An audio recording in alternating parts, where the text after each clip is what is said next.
আজকে একটা shopping blog share করব। আমি চলে গিয়েছিলাম ব্যাগ আর জুতার রাজ্যে। যে দোকানটাতে গিয়েছিলাম অলরেডি তোমরা কালেকশনগুলো দেখে গেস করতে পেরেছো এত সুন্দর সুন্দর ব্যাগগুলো আমরা কোথায় পেতে পারি। So do not further delay, let's jump into the main video. আমি চলে গিয়েছিলাম জেনেটিক প্লাজা, যেটা হচ্ছে ধানমন্ডি 27 নম্বর। জেনেটিক প্লাজাতে আসার মেইন উদ্দেশ্য হচ্ছে আমি প্রায়রে যাব। প্রায়রের আমি সব কালেকশনগুলো অনলাইনের থ্রু ফলো করি সবসময়, আমার অনেক ভালো লাগে। স্টোর কখনো ভিজিট করা হয়নি, ঢোকার পরেই এই ফ্লোরাল স্যান্ডেলটা আমার এত বেশি ভালো লেগেছে, এটাতে একদম চোখ আর মন আটকে গিয়েছিল। তারপর আমি একটু ট্রায়াল দিয়ে দেখলাম, আর এটা ট্রায়াল দেওয়ার পরেও খুবই সুন্দর লাগছিল।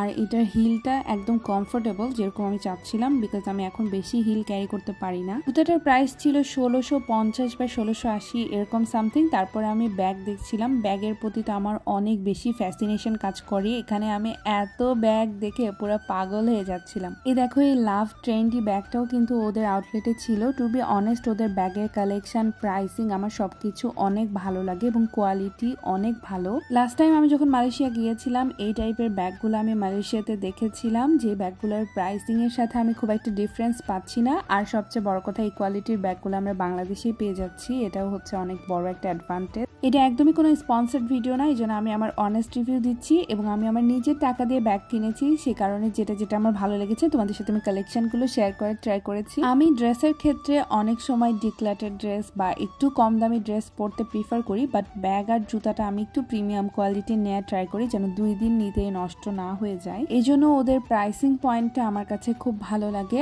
আর ব্যাগের কালেকশনগুলো ছিল জাস্ট ওয়াও, এক একটা কালার আর ব্যাগগুলো এত সুন্দর ছিল। আমার এই ব্যাগগুলো দেখে মনে হচ্ছিল এখানে থেকে আমি অনেকগুলা ব্যাগ নিয়ে ফেলি আর আমার কালেকশন থেকে আমি অনেকগুলো ডিক্লাটার করে দিই।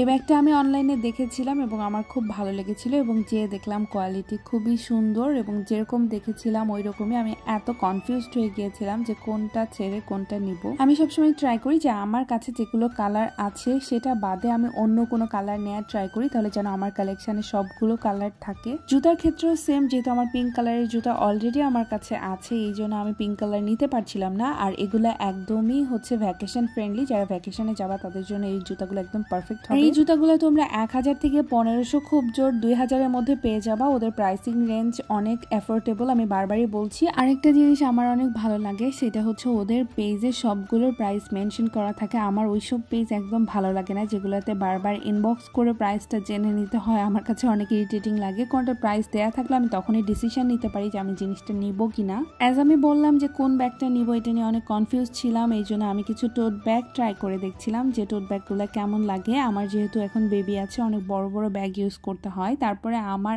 আবার সেই ছোট ব্যাগগুলো ভালো লাগছিল। আমার না সবসময় পিচ্চি পিচ্চি মিনিয়েচার টাইপের ব্যাগগুলো বেশি ভালো লাগে। আমার কাছে মনে হয় যে এগুলো আমার পার্সোনালিটির সাথে বেশি ভালো যায়, বাট আমি এরকম একটা ব্যাগও চাচ্ছিলাম যেটা আমি রেগুলারলি ইউজ করতে পারবো। ছোট ব্যাগ কিনতে কিনতে আমার সব ব্যাগগুলো এত বেশি ছোট হয়ে গেছে যে বাইরে যাওয়ার সময় আমি ফোনটাও ঠিক মতো নিতে পারি না। আর এই হোয়াইট ব্যাগটা খুবই সুন্দর ছিল, বাট অলরেডি আমি একটা হোয়াইট ব্যাগ নেওয়ার প্ল্যান করেছি, এই জন্য আমি এটা স্কিপ করে দিলাম। তারপরে আমি যে ব্যাগটা পছন্দ হয়েছে সেটা নিয়েছি। এখন আমি এটা রিভিল করবো না যে আমি কোন ব্যাগটা নিয়েছি, আমি শপিং হল ভিডিও শেয়ার করবো, সেখানে আমি তোমাদেরকে দেখিয়ে দিব। So that's it for today. Tata, আল্লাহ হাফেজ।